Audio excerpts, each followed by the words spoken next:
બોલ ગોરધનાથ કી જય, બાળકૃષ્ણ લાલ કી જય. સુધુમ્નની કથા અને તેની ઉત્પત્તિ. આગલા કલ્પના અંતે પ્રલય થયો ત્યારે જગત માત્ર પરમાત્મા રૂપ જ હતું, બીજું કાંઈ ન હતું. એ પરમાત્માની નાભીમાંથી સુવર્ણકમળ ઉત્પન્ન થયું અને તેમાં 4 મુખવાળા બ્રહ્મા ઉત્પન્ન થયા. એ બ્રહ્મદેવના મનથી મરીચી અને મરીચીથી કશ્યપ થયા.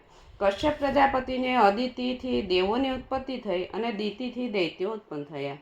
અદિતિ તે દક્ષ પ્રજાપતિની પુત્રી હતી. તેને વિવસ્વાન એટલે કે સૂર્ય નામનો પુત્ર થયો. સૂર્યને સંજ્ઞા નામની સ્ત્રીથી શ્રાદ્ધદેવ મનુ નામે પુત્ર થયો. તે મહાન આત્મજ્ઞાની હતો. તેને શ્રદ્ધા નામની સ્ત્રીથી પાછળથી 10 પુત્રો થયા. આ મનુને પહેલાં કોઈ સંતાન ન હતું, તેથી ભગવાન વશિષ્ઠે તેને પ્રજા થાય તે માટે મિત્ર વરુણદેવનો યજ્ઞ કર્યો હતો. તે વખતે ફક્ત દૂધનો જ આહાર લેતી મનુની પત્ની શ્રદ્ધાએ હોમ કરનાર બ્રાહ્મણો પાસે આવી પ્રણામપૂર્વક પુત્રી માટે માંગણી કરેલી. તે પછી અર્ધ્યુ બ્રાહ્મણે હોમ કરવાની પ્રેરણા કરતા હોમ કરનારે શ્રદ્ધા રાણીની માંગણી ધ્યાનમાં રાખી હોમ કર્મના ઉચ્ચારણમાં ફેરફાર કરતાં તેને ત્યાં ઈલા નામની પુત્રી જન્મેલી. રાજાને પુત્રની ઈચ્છા હતી, એટલે તેણે ગુરુ આગળ તેની ફરિયાદ કરીને કહ્યું કે વૈદિક કર્મનું આવું વિપરીત ફળ તો કદી ન થવું જોઈએ. તમે તો મંત્ર જાણનારા યોગી ગણાવ છો, તમારામાં પણ આવી સંકલ્પની વિષમતા કેમ સંભવે? તેનું વચન સાંભળી ગુરુ વશિષ્ઠે ભગવાન શ્રી હરિની સ્તુતિ કરી. શ્રી હરિએ પ્રસન્ન થઈ પુત્રી ઈલાને પુત્ર બનાવી દીધી. પુત્રનું નામ પડ્યું સુધુમ્ન. એક દિવસ સુધુમ્ન કેટલાક પ્રધાનો સાથે ઘોડા પર બેસી વનમાં શિકારે ગયો. દેવયોગે તે બધા ઉત્તર દિશામાં ફરતા ફરતા જે વનમાં ભગવાન શંકર પાર્વતી સાથે વિહાર કરે છે તે વનમાં જઈ ચડ્યા.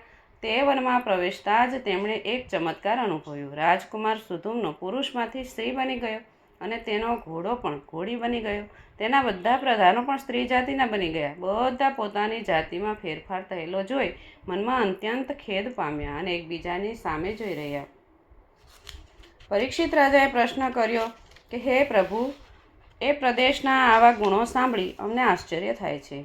કૃપા કરી અમને તે જણાવો કે એ પ્રદેશ એવો કોણે અને શા માટે બનાવ્યો હતો?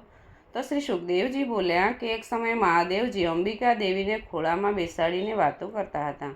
દેવીએ વસ્ત્રોનો પરિત્યાગ કર્યો હતો. દેવયોગે થોડાક વ્રતધારી ઋષિઓ તેમના દર્શન કરવા માટે ત્યાં આવી પહોંચ્યા. તેમને આવતા જોઈ અંબિકા અત્યંત શરમાયા અને પતિના ખોળામાંથી એકદમ ઉઠી વસ્ત્રો પરિધાન કરી લીધા. પેલા ઋષિઓ પણ તે શંકર પાર્વતીને તે ક્રીડા સંગ જોઈ ત્યાંથી પાછા ફર્યા અને નારાયણના આશ્રમમાં ગયા. આમ ઋષિઓ આવી ચડવાથી દેવીને જે સંકોચ થયો તે જોઈ શંકરે કહ્યું કે હે દેવી, હવે પછી જે પુરુષ આ વનમાં પ્રવેશ કરશે તે સ્ત્રી જાતિમાં ફેરવાઈ જશે.